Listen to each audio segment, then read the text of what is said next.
Do bosses like Michael Scott actually exist? And if you worked for one, what's your craziest story?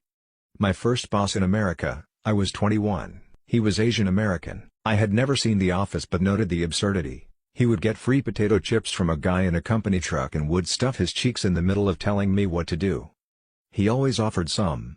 Fired a co-worker for screaming some racist stuff at me by just yanking her out the door. Called another co-worker a cub or a baby lion because she was tiny with wild unruly hair. Would do a small mini roar whenever she was about to report for her shift or when I mentioned her name. Ran around the place with a wig on his head imitating me. Brought his daughter to work and give her piggyback rides in the office. Would ask me to take videos. Would talk to black people in a black way. He would say "What's up shorty" to the ladies and "What's poppin'?" Called the guys Tyrone and would say "Shy eat" in his most convincing black voice.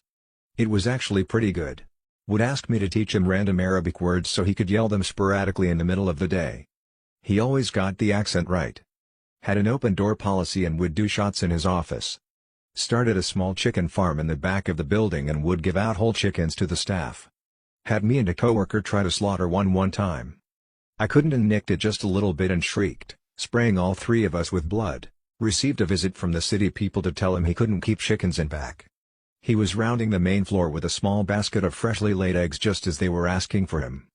Did the chicken farm again the next summer, this time with a small garden growing squash, cucumber, corn etc. to disguise the chicken coop. Happily gave out vegetables along with chicken. Would be extremely proud of taking home a tray of his own eggs to his children. Ate 2 fresh eggs every morning. Bought a wok to work to deep fry sausages in. Sometimes made lunch in the back. The entire floor would smell like food and he would round us all, 3 of us, to his office to eat. Would regularly fall asleep under his desk. The snoring was so loud you could hear it in the front. Once a client asked what that noise was and I said it was the plumbing. Woke up after his naps looking puffy but acting as if nothing happened. Would immediately go next door for a cherry coke. Would constantly eat hard candy to stay awake during the day. Ate too many edibles at a party I hosted once and passed out. Told me to hire someone but when he saw the girl did a comical thing with his face, eyebrows raised and eyes big, think Ken Jeong, because she was having trouble fitting into her chair. She was a bigger girl. Took away chairs the next day because they encouraged us not to concentrate on the client. The girl was a no-call no-show the following week.